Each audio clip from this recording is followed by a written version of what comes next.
Well, that certainly didn't go as most Bills fans hoped it would. What's up, everyone, and welcome back to another video of Sports Talk Buffalo.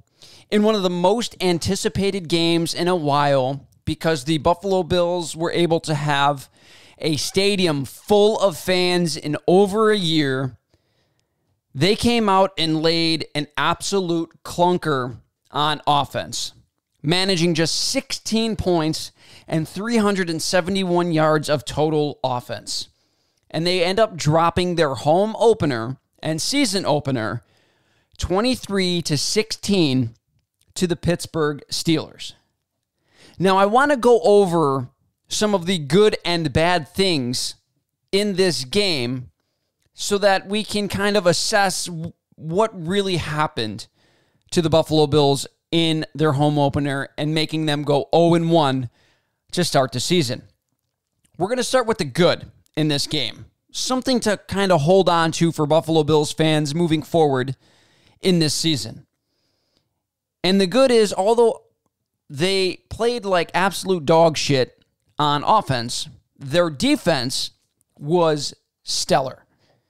The Buffalo Bills defense allowed just 252 total yards to the Pittsburgh Steelers offense.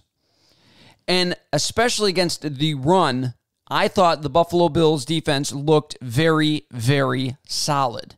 Especially up front.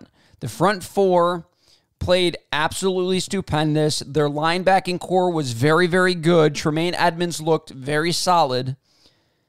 And they only allowed 75 total rushing yards against the Pittsburgh Steelers. And the one getting the bulk of the carries for Pittsburgh was Najee Harris, who only managed to muster 45 yards on 16 carries. Now, coming into the season, run defense was a big concern for the Buffalo Bills, in my opinion, as they would routinely get shredded on the ground. And they had one of the better secondaries in the league. And coming into this game, they were dynamite. Realistically, they were very, very good against the run all afternoon long. And that is something that you can take away, Bills fans, as a positive from this game moving forward. Now, the secondary wasn't great, but I would classify them as above average, okay?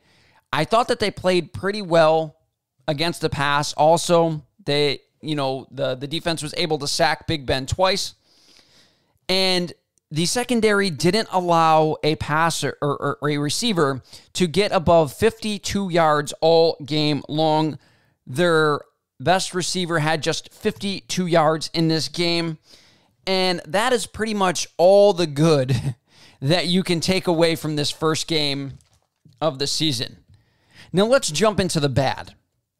The Buffalo Bills offense could only muster 16 points. 16 points. That is completely unacceptable for an offense that is returning essentially everybody except for John Brown. Unacceptable. They were one of the better offenses all of last year, and to come out when you have a packed stadium and go 3 and out, essentially. Yes, they got 3 points, but it was only because Isaiah McKenzie had a fantastic return. I wish he would have took it all the way to the house. It would have completely changed the game. But to come out and go 3-0, or go 3 and out when you have fantastic field position to start the game, it really set the tone for how this game was going to go, and it put a sour taste in the Buffalo Bills' mouths throughout this game, a taste in which I don't think they were able to shake. Now, all game long, the offense looked out of sorts. And I think a lot of that falls on the coaching staff. And Daboll seemed like he had a very questionable game plan. And he made a few questionable calls, most notably, obviously, on 4th and 1. You have a 6'5", 240-pound running back on a 4th and 1, and you fucking throw it 6 yards behind the line of scrimmage, and of course, it's turnover on downs.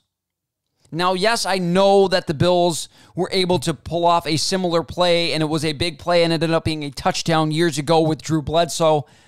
However, if you really watch that play and break it down, they didn't have a receiver split out wide. That put a defender out wide on the running back. And yes, the fullback completely whiffed, but that play wasn't going anywhere to begin with. And in a game in which it was going to be a dogfight, you had to win in the trenches, and that is a call that you have to have. And you have to be able to either plow it forward with Josh Allen, or you have to be able to run the ball and get that 1 yard in that moment, regardless of who you're playing against. Yes, I know the Pittsburgh Steelers have one of the best defenses in the entire NFL, but that doesn't matter. If you want to be a Super Bowl contender in a situation like that, you must be able to convert when the other team knows what you're going to do. And that seemed like it happened all game long. It seemed like Brian Daboll and Sean McDermott and the coaching staff as a whole got too cute. They overthought themselves. Like they outthought themselves in this game, making routine mistakes like going for it on 4th and 8, but not going for it on 4th and 3. That's a head scratcher to me. I don't know why they went for it on 4th and 8. Again, just questionable decisions all game long. The fact that they came in with the game plan again of not rushing the ball. It looked like Devin Singletary was going to start, or he started off the game very well. He fell off a little bit in the middle, and as soon as he fell off even a little bit, they completely abandoned the run. And they failed to adjust in being able to slow down that pass rush. One thing that would have slowed down that pass rush is a good rushing game. It slows those guys down from being able to pin their ears back and just go upfield, because it was clear that the offensive line was overmatched all game long. They were just overmatched. Yes, I know they only got 3 sacks on Josh Allen, but Allen was under duress all game long, and they didn't adjust to it. I also said this offseason that the Bills would have to be more balanced in order to take another step in their progression towards being a potential Super Bowl contender and a Super Bowl champion eventually. And that was, they needed to have more balance in their offense. The lack of balance in this game seemingly really hurt the Bills because it allowed the pass rushers to pin their ears back and get after Josh Allen. And the offensive line, as I stated a couple seconds ago, just couldn't hang. The Bills ran the ball with their running backs just 15 times compared to 51 passing attempts by Josh Allen. Now, yes, Josh Allen is able to run the ball a little bit. He also had 9 carries, I believe, for 44 yards. However, you don't want to have Josh Allen be your best rusher again. That is not a recipe for success. You have to evolve. You have to be able to be better in the NFL in order for you to stay one step ahead of your competition. And today is the reason that Brian Daboll did not get a head coaching job. This is the reason why Brian Daboll did not get a head coaching job, because he frequently seems to call very subpar games.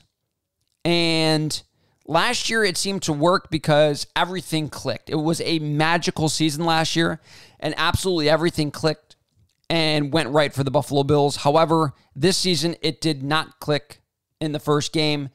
And pretty much if it could go wrong in this game, it did go wrong in this game. The Bills even had a punt blocked for a touchdown, which ended up being the difference in this game when they lost 23-16. Now we're going to go down and talk about Josh Allen.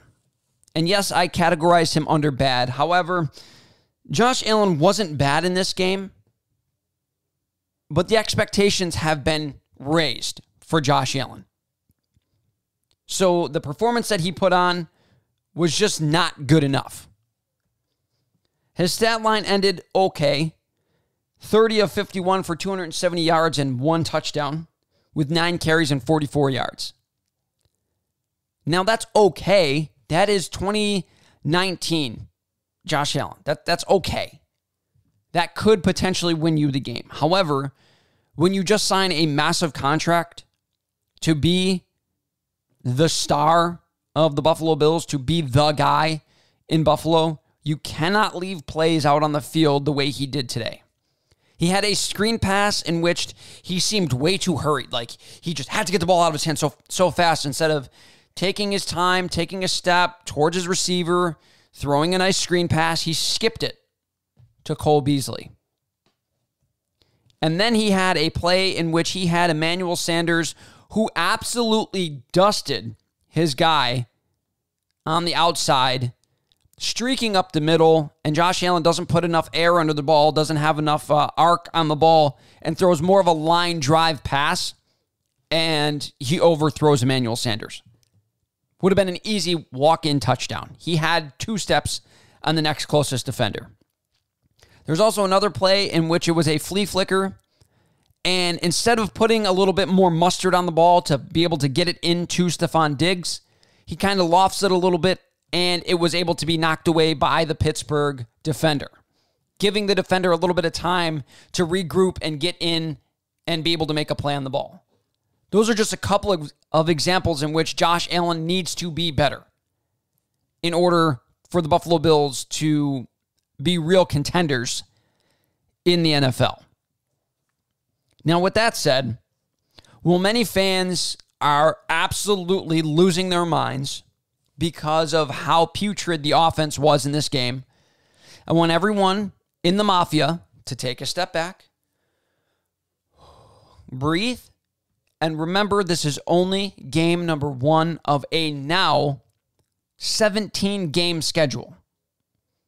The Buffalo Bills have a long way to go in this one, and I believe that you should start to get worried, only start to get worried, if the Buffalo Bills come out and their offense lays another egg next week. Then we have some real discussions as to what is going on with the Buffalo Bills offense. But until then, like I said, take a step back, take a breath, and remember, there is a long season ahead of us. And with that, thank you guys for watching this week.